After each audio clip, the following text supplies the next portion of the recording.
ये हमारा बात है। सर सैयद अहमद खान साहब जो आजादी की लड़ाई लड़ रहे थे, बहुत बड़े एजुकेशनिस्ट जिन्होंने अलीगढ़ मुस्लिम यूनिवर्सिटी बनाया, उन्होंने कहा कि इस देश की दो सुंदर आंखें हैं। ये देश बहुत सुंदर है, एक हिंदू और एक मुसलमान, दो सुंदर आंखें हैं। अगर एक भी आंख खराब हो गई तो ये देश सुंदर नहीं होगा। दोनों आंखों को बचा के रखना पड़ेगा। यकीन जानिए, जो मेरे दिल में कर्क है यही है। मैं देख रहा हूँ ये सरकार जो है ना, ऐसी बातें करती है जो बिल्कुल झूठ है। सच बात करे तो मैं मान जाऊं। अब एक लड़का कानपुर में पकड़ा गया, एक लड़के को, रिक्शे वाले को एक जो है आदमी ने पकड़ा और उसको मारते मारते मारते बाहर लाया। और एक बच्ची 8 साल की उसका पैर पकड़ कर रो रही है कि मेरे पिताजी को छोड़ दो, मेरे पिताजी को छोड़ दो। पुलिस भी है, आदमी भी है, और उसको मारते जा रहा है, सड़क पर खींचते जा रहा है। और उसके बाद उसको पुलिस स्टेशन गए, उसकी जमानत भी एक दिन में हो गई। और क्या कहा गया कि ये आदमी एक हिंदू लड़की को मुसलमान बना रहा था। अरे एक रिक्शा चलाने वाला हिंदू लड़की को मुसलमान बना रहा था, ये कभी हो ही नहीं सकता। ये बिल्कुल झूठ है, ये इंक्वायरी का हुआ है। लेकिन ऐसा बोल करके एक हमारे हिंदू भाइयों के दिलों में एक नफरत डाल दिया कि देखो ये मुसलमान। अरे रिक्शा चलाने वाला जिसके पास खाने को नहीं पैसा है, वो क्या किसी हिंदू लड़की को मुसलमान बनाएगा? ये लोग ऐसे इश्यूज पैदा कर रहे हैं कि देखो हम लोग ये हैं, बजरंग दल हो या कोई भी ऐसी दल हो, आरएसएस हो, ये लोग इस देश में हिंदुओं को संभाल रहे हैं। ये बिल्कुल झूठ है, बिल्कुल झूठ है। झूठ का प्रोपगेंडा करके देश में नफरत का माहौल बंद करो, ये मेरा कहना है।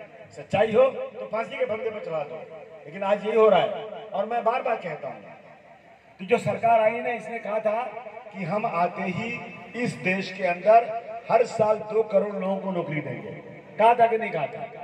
2 करोड़ को नौकरी मिली किसी को? जितने लोग यहाँ खड़े हैं, नौकरी किसी को मिली क्या?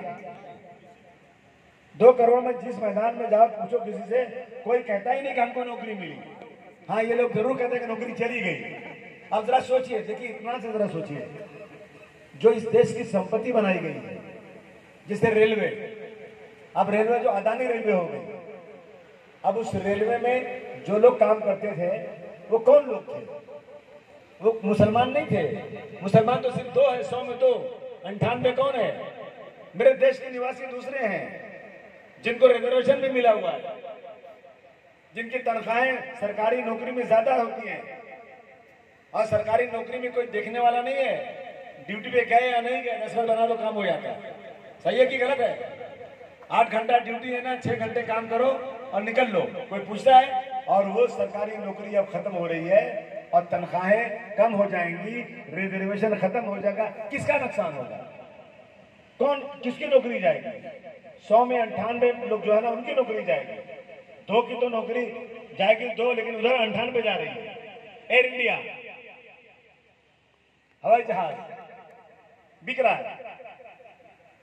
मुंबई में जो मुंबई रहते होंगे उनको मालूम होगा, कालीना एक जगह है जहां पूरी कॉलोनी है एयर इंडिया के रहने वालों की। 165 एकड़ जमीन पर कॉलोनी है, वो सब खाली कराई जाए, वहां बिल्डिंग बनेगी और इनकी नौकरी जाएगी। उसमें कितने मुसलमान काम करते हैं? 1%। और कितने हमारे दूसरे भाई काम करते हैं? 99%। नौकरी किसकी जाएगी? अरे ये सोचते नहीं कि ये सरकार बैठी है, ये हमारे भाइयों की नौकरियां छीन रही, दे नहीं रही है और प्राइवेट कंपनी को दे रही है। प्राइवेट कंपनी के लोग 12 घंटे काम करवाएंगे, तनख्वाह आपको 15 से 20 हजार रुपए देंगे। नुकसान किसका होगा?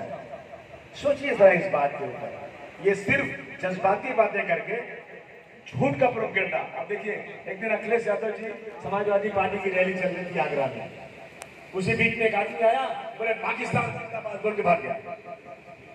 अब वहां आ गया उसका फोटो और कहा देखो समाजवादी पार्टी के लोग पाकिस्तान जिंदाबाद बोल रहे हैं। अब आप कोई यकीन करेगा इस बात को? अखिलेश यादव समाजवादी की रैली चल रही हो, कोई पागल ही है जो कहेगा पाकिस्तान जिंदाबाद? कोई कह सकता है क्या?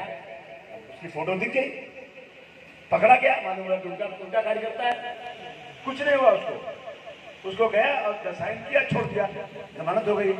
और एक आदमी इसके पहले पकड़ा गया था, मुसलमान था, कहा कि पाकिस्तान जिंदाबाद इसने बोला, कोई प्रूफ नहीं हुआ। वो पकड़ा गया, वो आज तक जेल में है देशद्रोह के अंदर। 202 पैमाना क्यों करते हैं?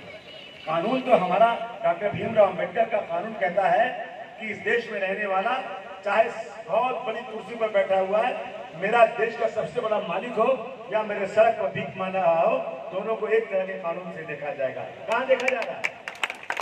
नहीं देखा जा रहा है। बहुत बेइज्जती हो रही भारतवर्ष की। मुंबई में रहते हैं हम लोग, जैनुद्दीन भी वही रहते हैं, बहुत सारे लोग। हम मुंबई को बोलते हैं मिनी महाराष्ट्र, मिनी उत्तर प्रदेश। जिस गली में जाओ, कहाँ घर है? हमारा घर आजमगढ़ बा, लालगंज हमारा घर बा, हमारा घर बस्ती बा, हम जौनपुर का ही, हम बरेली का ही, हम देवरिया के हैं, हम प्रतापगढ़ के हैं। सब हम लोग की राजनीति उसी के ऊपर है। और कैसे बेचारे, इनका घर में देखता हूँ यहाँ पर सब लड़के कितना जोर से काम कर रहे हैं। मुंबई में नहीं कर पाते क्योंकि पूरा परिवार यहाँ है, बूढ़ी माँ बाप है, बीवी बच्चे हैं, शादी करते हैं 18 साल 20 साल की उम्र में, जवान बीवी को छोड़कर मुंबई चले जाते हैं। यहाँ खेत खलियान है,